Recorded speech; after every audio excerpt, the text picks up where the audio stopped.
If you like this episode, please subscribe, share with others, rate and review so we can continue to bring you great programming. This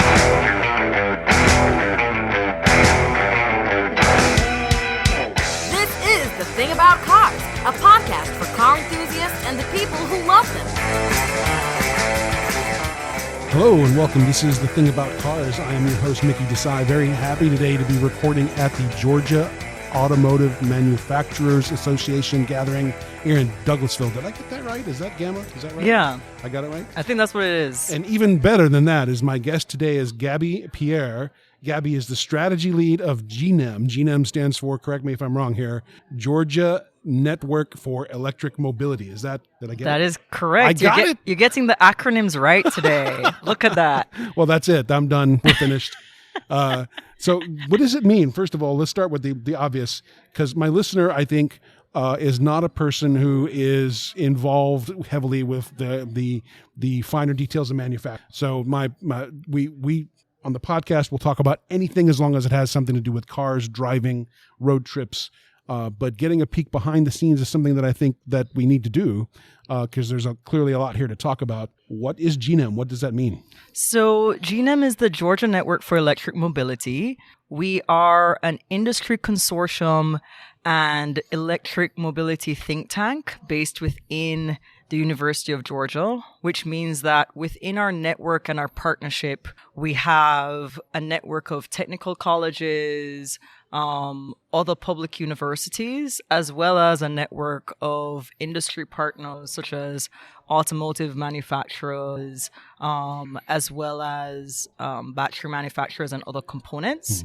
And the big thing that we're trying to do is, one, take a holistic look at the state of Georgia and how Georgia can become even more of an ecosystem and a hub for electric mobility, innovation, and adoption, and also build on some momentum that's been going on in the state as it regards to electric mobility. I read here that Georgia's even outpacing Detroit when it comes to investment in EV. Yeah, so in the past 9 years, from 2015 to 2024, Georgia has received the most announced and also actually confirmed investments in electric mobility, manufacturing, and also on the battery side. Georgia got $31 billion in investment in those 9 years, outpacing even Michigan, which was at around $20 billion, wow. Which is a really, really big deal. That's crazy. It is. Well, why is this happening? Why Georgia, not Michigan? In Michigan, you'd think would be the automatic landing space for all that, right? So you would, but there are a couple of factors over the past 5 to 10 years that have made that come to be. So one, the state of Georgia for the past 4 to 7 years has consistently won a ton of awards for being the best state in the country for business. That paired with how much the port of Savannah has grown has made Georgia really even more of a manufacturing hub than it used to be. So the primary industry in the state is still agriculture, especially poultry, but we're really seeing a really sharp increase in manufacturing activity in the state, especially around vehicles. So of course, the Stellantis, GM Motors, and Fords of the world are still based in Detroit, Michigan, but we've kind of garnered and attracted a lot of great attention from a lot of other companies. So a big one is Georgia's ongoing relationship South Korea, especially around the Hyundais and the Kias of the world. And then also there's been a lot of economic development work happening at the state level, where the governor actually elected a mobility council that meets regularly, that started back in 2021, and has said publicly that he's excited about Georgia becoming a nation leader in electric vehicle mobility. And that's kind of why GNEM became what it is now. It's building on all of that momentum. I was going to ask about the nature of a think tank. I think a lot of people may not know what think tank means. Could you clarify that for us and explain why that's important to the state? Yeah. So Georgia and UGA is Georgia's land grant institution. And if you're not familiar with what a land grant institution is, land grant institutions are charged by the state with providing public service related research. And a big part of the electric vehicle mobility equation is not just workforce development, but also education and upskilling. So a large part of what we are thinking about as a think tank based within the University of Georgia is how can we translate the ongoing research happening in the College of Engineering, the law school, etc., into bite-sized briefers that can help, one, the public better understand the innovation that's coming, but then also help local legislators and lawmakers and policymakers make informed decisions. So part of the university that's very well known around the state is the Carl Vinson Institute for Government. Oh, yeah. And they are a big part of GNEM. The person who's most involved, his name is Asho Dojo, and he's our community engagement lead or e-mobility community engagement lead. And he has currently been working on EV readiness guides to help local governments understand, one, you can use EV charging siting as an economic development tool. A very similar case study to that is how Buc-ee's makes money. Yeah.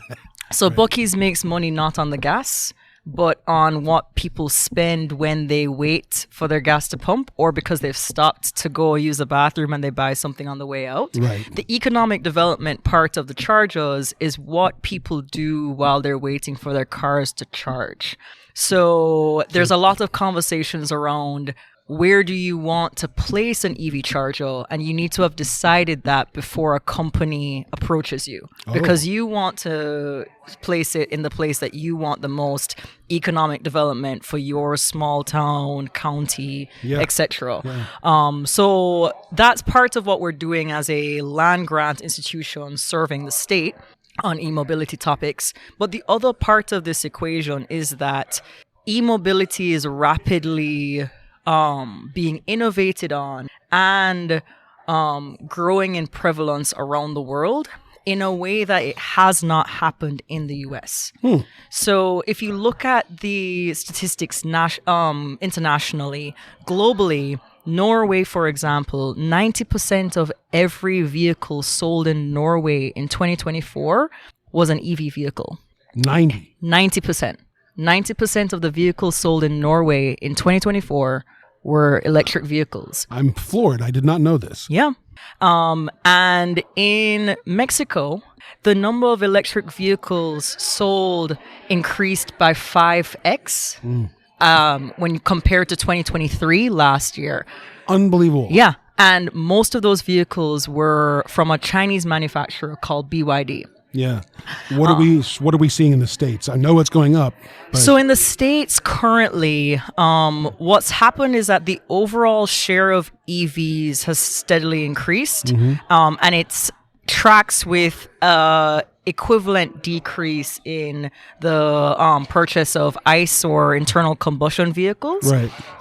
So we are currently in the US at around somewhere between 7 to 11%. In EV vehicles.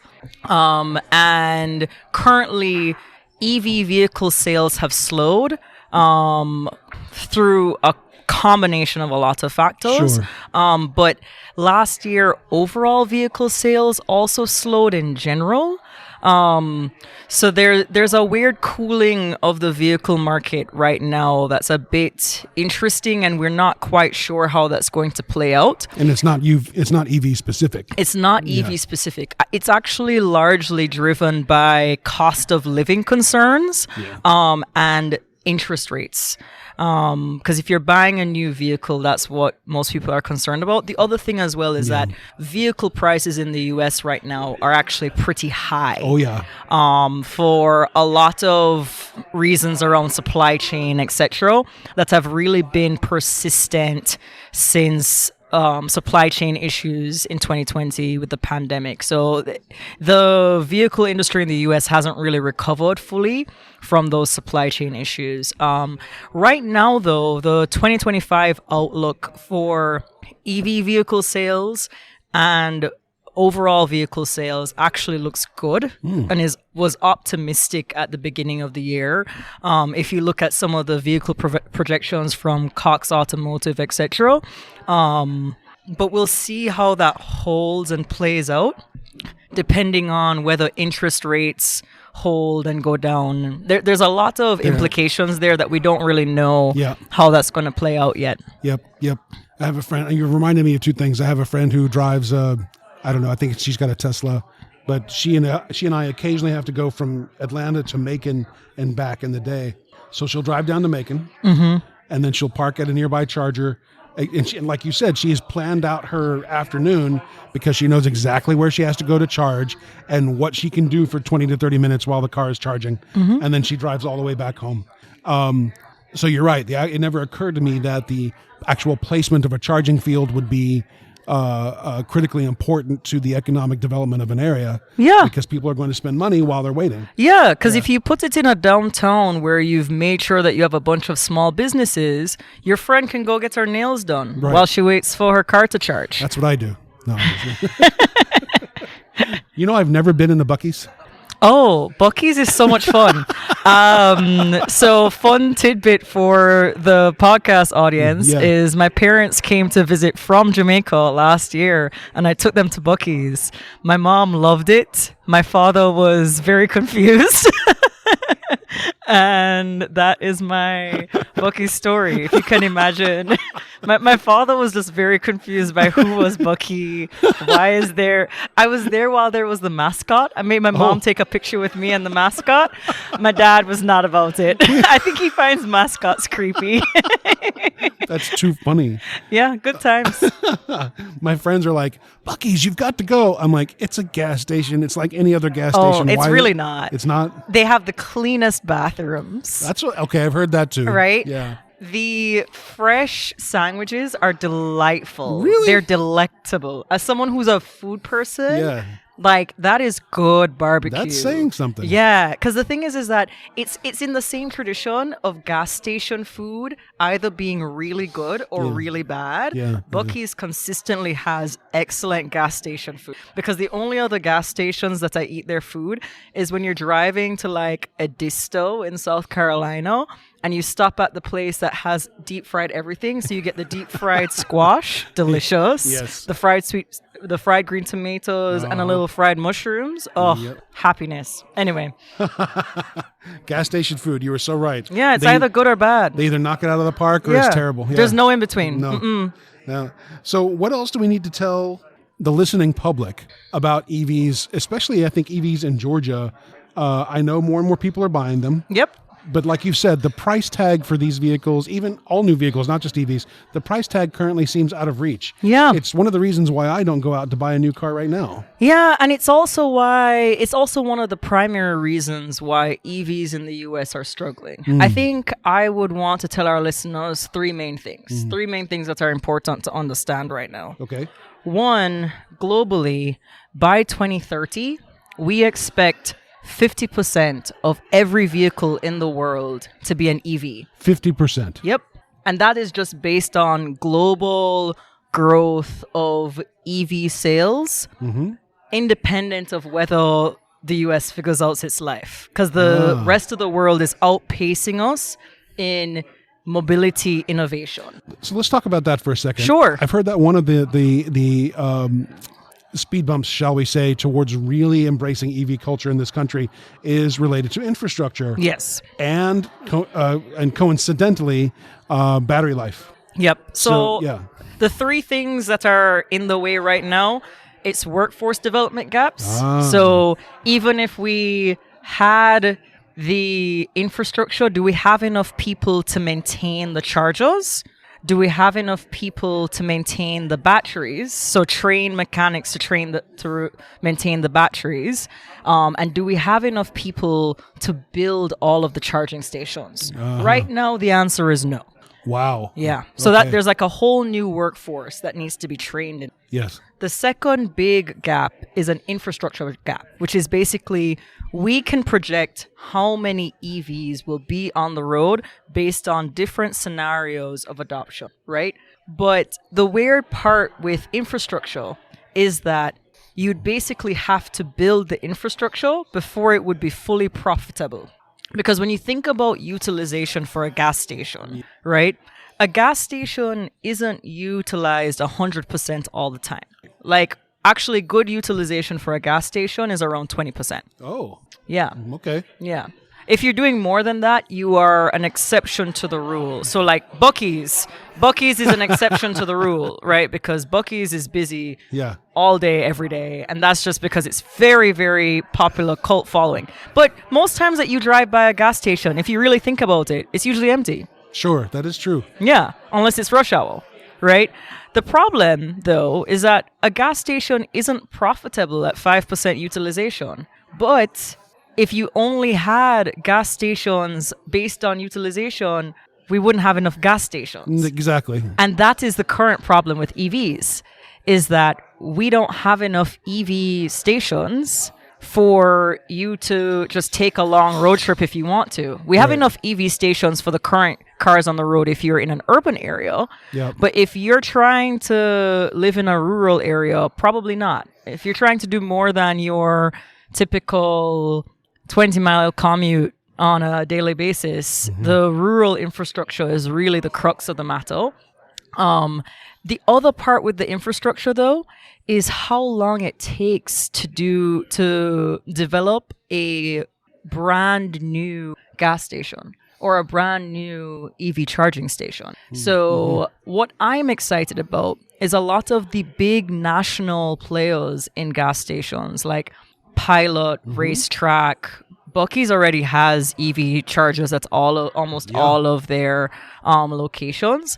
All of them are already kind of thinking about this and have already started doing the work of planning out how they roll out EV chargers in their network, because that's actually what needs to happen. The charger situation is a network problem, because there's some minimum viable network of chargers that you need for it to truly be a ubiquitous choice. I get it. Yep. So I'm thinking of a QT now that has a certain number of pumps surrounding it. Yeah. As we get more EVs on the road, QT, is it fair to say that QT is going to lose some of their gasoline pumps and replace them with charging stations in the same space? Or are they going to have to acquire space nearby and put in electric chargers? Because it only takes me 5 to 10 minutes to fill my tank. It's going to take me 20 to 30 minutes to fill my battery. And those are some of the conversations that they're starting to have. But it depends on the location, and it depends on the mix of the types of trips. Because the other weird part of this as well is that not all chargers are created equal. So you have fast chargers, and what you're going to want at gas stations are primarily fast chargers. And the charger technology is getting better. So there is a real world where charging your car might take the same amount of time, whether you're charging an EV or refueling a gas tank. An ICE, And the other weird part of this equation is that there's also a good bit of toying around with battery as a service, where you have batteries that are switchable.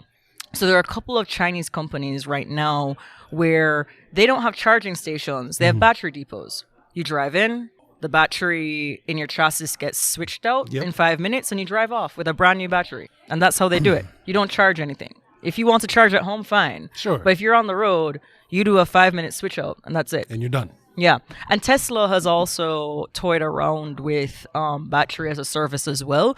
So the charging network will still need to exist because they're not gonna be. It's not the infrastructure and the logistics of having battery switch stations everywhere is kind of a nightmare. Sure. That's not the end all be all solution, but there's some mix of both in terms of if you're thinking about emerging technologies and where EVs are going to go, that will fundamentally be where that ends up.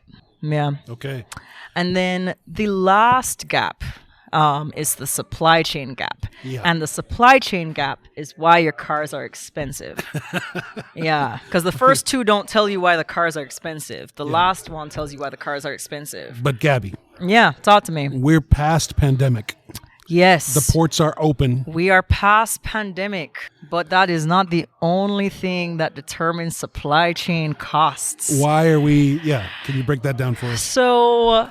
guess how much an electric vehicle from BYD in China costs? In US dollars? Yeah. Give me a best guess. So, okay, so importing a BYD vehicle here, or how much does it cost them to make it? How much does it cost to buy one in China right now? Or if you were buying it in Mexico? It's a similar price in Mexico, actually. And then let's say $15,000. That is very correct. Is so it? the baseline price for a BYD vehicle, which in terms of quality and driving quality and also how nice they are on the inside, is like a mid-tier Rivian car. Wow. Yes. So you can get a mid-tier Rivian right now in Mexico or China for 15 grand. Okay. I'm getting angry because I want a Rivian. Right. But to be fair, Rivian's large parts are nicer cars than BYD, but it's the best analog to explain it to people in terms of how nice the BYD cars are. I see. Right? Because this is not like a little cheap knockaround. It's like a nice car. Right? $15,000. $15,000 in US dollars, right? And part of why they are so much cheaper is because the supply chain for electric vehicles in China is completely verticalized in that they mine the materials, they make their own batteries, they make the vehicles pretty much all in the same place. Right? Yeah. All of this is happening. They own all of their own supply chain. What's happening in the US, why the vehicles are so expensive, is that for a lot of the vehicles on the market, anywhere from 50 to even 90, sometimes even 95% of the components are imported. Yeah. Right? And if you are importing, just because of the sheer, time costs money and shipping to you costs money, but then also there are real costs to shipping very heavy batteries. Oh, yeah. Because the batteries aren't light. Yeah. Right? And that just means that it's extremely expensive. And that's part of why we are very excited about what we're trying to do, thinking about how does the US create a domestic value chain for EVs, because at this point, I don't mean to sound doom and gloom, but the U.S. automotive industry is at a weird juncture, right? Because a large part of their sales are global. They've started investing in EVs because they want to maintain their global market share, and they're losing global market share to a lot of the other players globally. And if the rest of the world goes EV and leaves the US behind, US sales alone in ICE vehicles is not enough to sustain the US automotive industry. Especially companies like Ford, legacy companies like Ford, which have large amounts of their sales in Europe, for example. Right. Yeah, because the reason why there's an EV Ford Transit is specifically for the Europe market. I see. The European market. That makes sense. Transition is always hard. Transition is hard. Yeah. Transition is hard, but in this case, transition is kind of necessary because the fate of the U.S. automotive industry kind of depends on it at this point. Yeah. If the rest of the world keeps going the way that it does, so Europe, China, and even South America at this point, with the rate of sales in Mexico and beyond. Yeah. I remember being a kid, and we went to something in Disney, Epcot, where they talked about internal combustion and the supply of oil and gasoline. And the propaganda we heard at the time was, is the Earth ever going to run out of oil? No, we'll find more. But now here we are, a lifetime later, and it looks like we might actually run out of oil someday. Is that why we're seeing an uptick in EVs, in EV development? Well, I would love to say that is why, and that's not why. Okay. Have you ever driven in an EV? I have not. Well, I've been a passenger in one, but I've never driven one. They're very fun to drive. So what's honestly happening is that me as a consumer, I'm just going to pretend that I don't do this professionally, Sure. right? You're telling me that I never have to change my oil, that the only thing I really have to worry about is tires and brakes, that I don't have to worry about a transmission. And yes, I'm going to have to replace a battery at some point, but if you keep a car long enough, you have to replace the transmission anyway. Exactly. Right? Right. In a lot of ways, they're just competitive vehicles. And the other thing as well is that energy prices globally are getting very expensive. And if you are in a place where your gas prices are really, really high and you can charge your vehicle at a cost that is competitive with you having to buy very expensive gas, which is the case in Europe where gas is just very expensive because they import all of their gasoline, right? Yeah. And because it's imported, going to the gas station is just significantly more expensive. So I think 2 to 3 times more expensive than what we pay for our gas. Yes. There comes a weird point where if global gas prices keep going up, people will choose what is more convenient to them, what is more cost effective to them, and what's more fun to drive. And what you're seeing is that the EVs are just competitive. Yep. It's not even about whether gas is running out. It is quite literally that Yep. Just a different option. if you are just a average human choosing your life decisions, you're going to choose what is cheaper and more convenient to you at that moment. Right. And that's kind of what's happening internationally. I confess, the prospect of not having to do an oil change again is quite seductive. That is what happens. That is literally what happens. Wow. Yeah. And long ago, in the beginning part of the thing about cars, one of our regular panelists bemoaned 2 things. She says, Mickey, this is when Ford said that they were not going to make an 8-cylinder engine anymore. So you can only get a Mustang with a 6-cylinder engine in it. She was very angry about that. And then she says she didn't ever want to get into an EV because it didn't have that throaty growl coming out of a tailpipe. But 6-cylinder engines today are outperforming the 8-cylinder engines that she's used to driving. And 2, we're just going to have to get used to no more throaty growl coming out of an exhaust pipe. I mean, there's just no way around it, right? It's kind of sad. Yeah. I have to say, it's kind of sad that they don't sound fun, even though they are fun. Right. They're kind of eerily quiet. Yeah, I they are. will concede that. The first time I drove an EV was weird. I was like, the car is so quiet. What is this? I'm expecting some kind of throttle response or something, and Nothing. and I'm just a passenger, and I'm like, nothing is vibrating. Nothing Nope. is. Yeah, no. No. Like regular cars can't sneak up on you. You Yeah. hear your mom's car coming or your friend's car coming because sometimes you know exactly how someone's car sounds.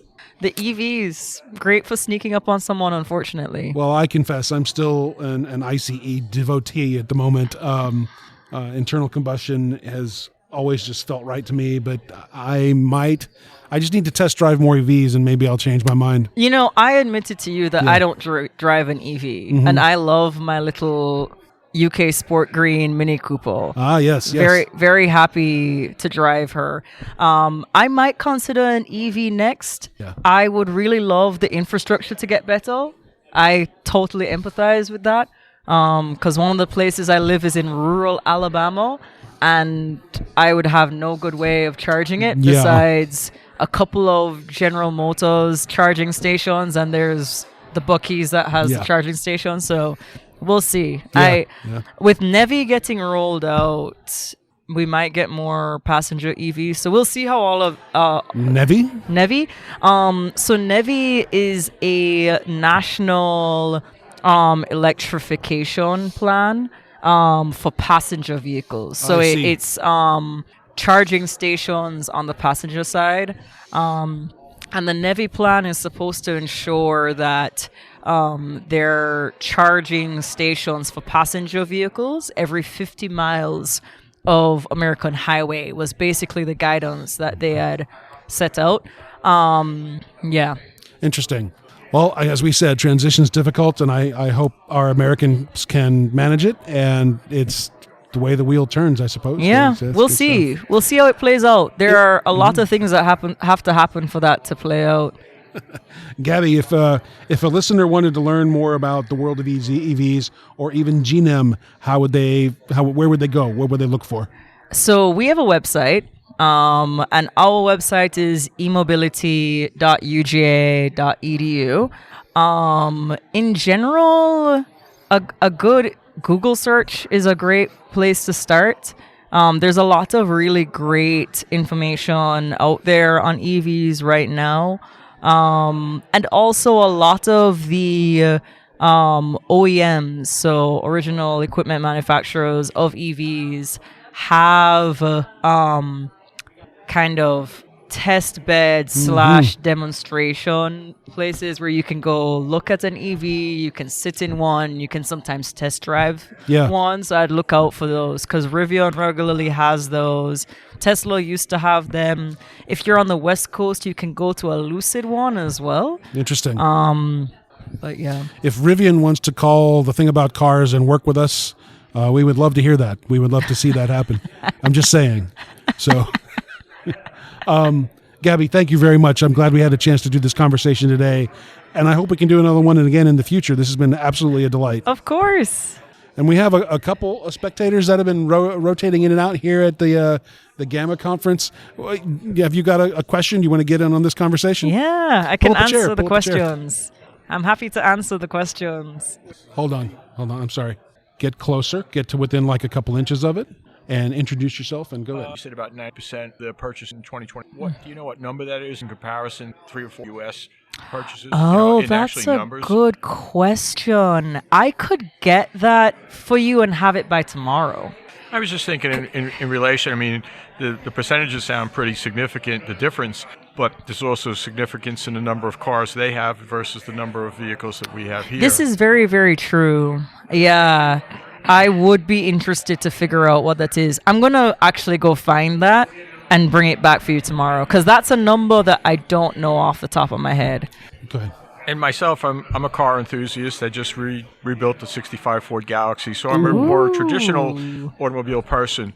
But I've driven in a couple of like, let's say, Uber rides and stuff like that, and it's really pretty interesting, but it's a little weird, too, when you rent a car and it's an electric car, and it's like, is it running? Did I start it? That kind of... Yeah. But I think one of my concerns is I generally drive long distance, so I don't feel comfortable. I don't want to stop for a half hour. I just drove from Myrtle Beach, South Carolina. I want to get in the car and drive here. Right now I'm driving a F-150 with a 36-gallon gas tank. I could drive 700 miles without stopping for gas other than, rest stops. Yeah. So that's a concern to me.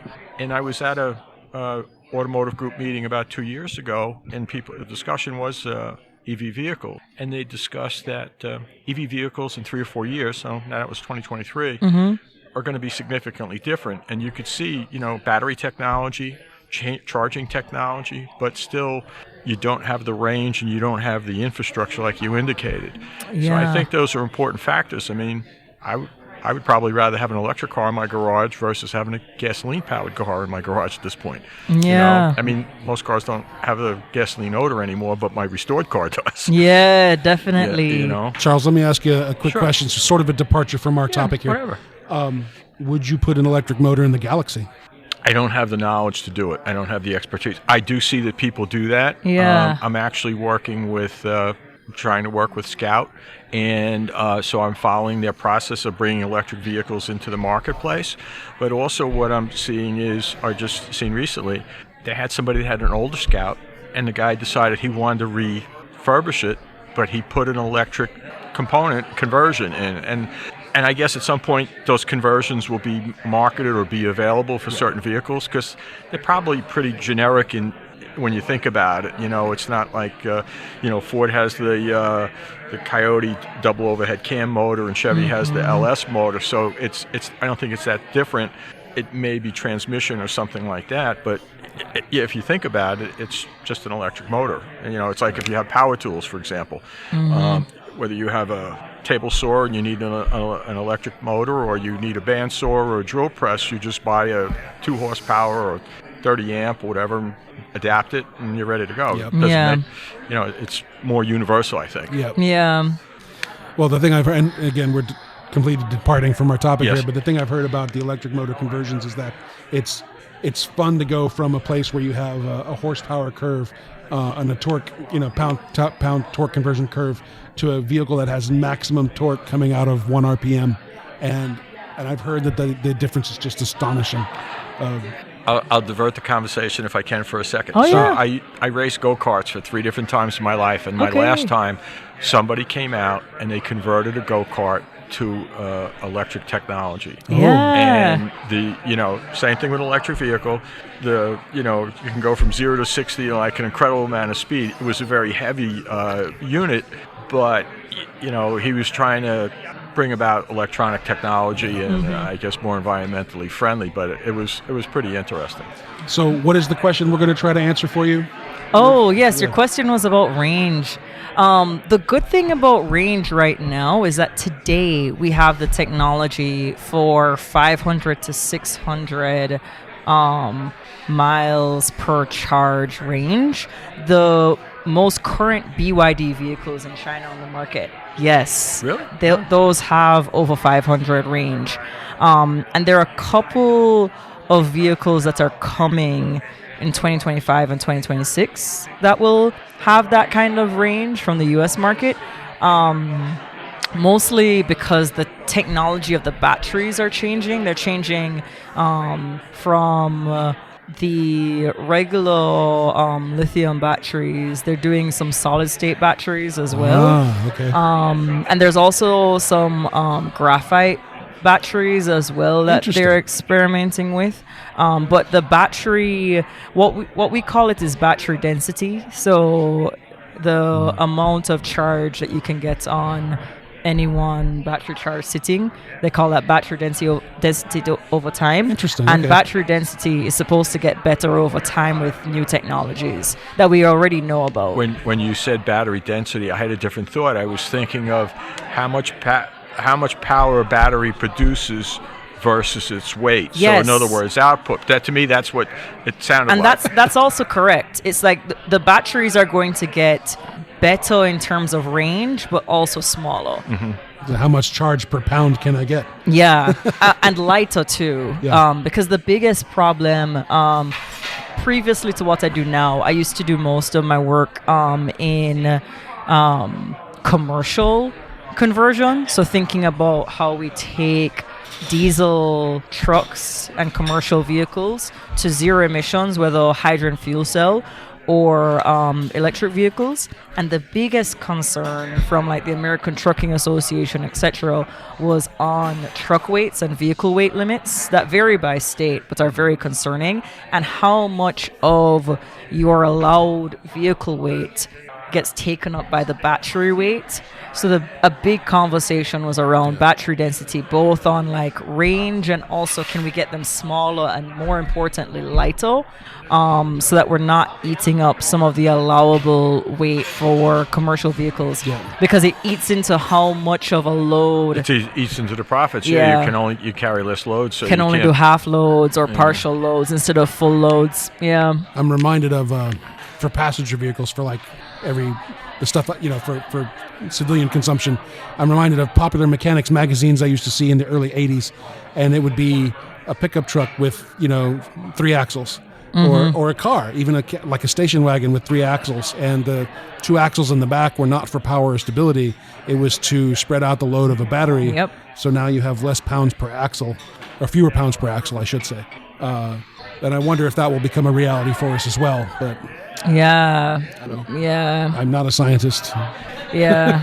It's also like a big safety concern, Yeah. because the reason why you have allowable weight limits is just in the case of crashes, it's like less severe. And one thing that California at the time was discussing is what do we do about vehicle weight limits, and can we temporarily raise them, which understandably people are very concerned about safety, but it's something that we'll have to discuss nationally as well. I'm hoping that the battery density gets better faster, so that we don't have to worry about the safety concerns as much. It's that we can keep the vehicle weights down. Fascinating stuff. Absolutely fascinating. Charles, again, from Proforma, thank you for your questions. This has been fantastic. And Gaby Pierre, GNEM, one more time, that website? emobility.uga.edu. All lowercase, no dashes, no underscores. Awesome. Thank you very much. Charles, again, thanks for your question. Gaby, thank you for being my guest today. I hope we can do this again sometime. Thank you. Hello again, Mickey Desai here, talking to you from GAMA. That's the Georgia Automotive Manufacturers Association. Rick Walker is the president of GAMA? Yes. How long has GAMA? Well, first of all, let's go back to square one. What does GAMA do? Okay, GAMA stands for the Georgia Automotive Manufacturers Association. Mm-hmm. It's a trade association that was put together to help people be educated in the automotive industry in Georgia, to help networking, and we hold meetings probably at least 5, 6, 7 times a year. We are now at a meeting. Yes.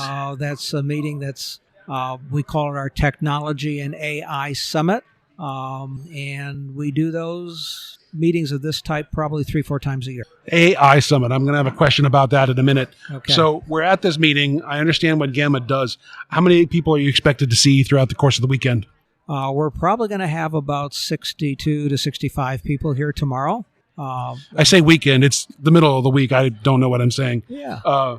So that's not a small number, 60 to 65 people. No, and we've had our typical meetings run at about that level.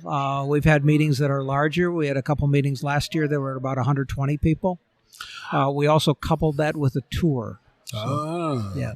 So I don't think I don't think many of my podcast listeners will know that Georgia actually does quite a bit in the world of of automotive manufacturing. Yes. That scene is pretty huge for us. Can you tell us a little bit more about that? It is, and Georgia has really skyrocketed in the last couple of years. So let's flash back maybe about 3-4 years ago. We had Kia as our outstanding lead OEM, and they still are. Okay. A very prominent manufacturer, make great cars, and support GAMA quite a bit. Not only by attending meetings, but just helping us make some referrals and things like that. Just great people. Since 2022, 2023, HMGMA, which is Hyundai Motor Group, established a facility in the Savannah area. They are now producing cars there. Okay. Rivian is scheduled to produce cars maybe 2026. They've cleared the ground for a factory. There's nothing vertical there yet, but that will be happening. Yep, I've heard the assurance. Yep. We also have Bluebird Bus, and then we also count Honda Transmission. Oh. It is a huge plant near Tallapoosa that makes it is a beautiful facility, large facility. So we have a lot of very strong OEMs, which are original equipment manufacturers. We also have a lot of Tier 1 manufacturers, which are, think of a Tier 1 as an assembly type supplier. I see. Okay, and we've had those for years and years, even before Kia came here, because we had General Motors and Ford here for a long time until they shut down their operations. Right. And part of the reason was it's called just-in-time, where you deliver parts to an assembly line just in time to get it on the right car at the right time. Right. You can't do that in Atlanta during rush hour, which is where both of those plants were located. Yeah. One was south of the airport. One was right on Interstate 285. Yeah. The only way you can get parts there in time would be helicopters. So, and of course, that's beyond the scope of affordability. So, yeah. I had no idea the just-in-time factor was part of what made those locations less feasible for. That was part of it. Yeah. Okay. Well, look at Kia, for example. Yeah. They probably have 600 truckloads or so of materials coming in every day. And the company that's over here on my left has software that makes sure you get the black instrument cluster on a blue vehicle where the seating is also black to match. Sure. And everything else just gets there right in time. Amazing. Just amazing. Things that the average person, I think, never really thinks about in terms of the pure logistics of what it means to make a car. Correct. So just automotive manufacturers, or some of the side, the side industries as well, although I'm not really sure what they are. I'm thinking of things like software suppliers, marketers, things like that. Are they also players in GAMA? Yes. Okay. So we have people involved in pure manufacturing, the OEMs, Tier 1, Tier 2, Tier 3 suppliers, and even beyond that, people make nuts and bolts. It might be a Tier 4 supplier or something like that. But in addition, we have what are called professional service providers. Got a lot of members who are in that category. And we would include in that category people who do cybersecurity, people who do quality control, statistical process control, evaluation, software companies that, like the sequencing company that's here. We also have law firms that are members, accounting firms that are members. Wow. Because we all need those services. So. Right. It's amazing. Yeah. Well, I wanted to thank you for giving the Thing About Cars an opportunity to come and rub some elbows and have some great conversations. Okay. This has been a blast, and I hope we get to do it again sometime. Thank you, Mickey. It's been a thrill, and thank you for doing this for us. It is. I look forward to hearing this podcast on a lot in the future. So. Oh yeah, it's going to be great. I'm glad we met. About 2 months ago? Something like that. Yeah. So thank you. Thank you. Thank you for listening. This has been The Thing About Cars. We'll see you on the road.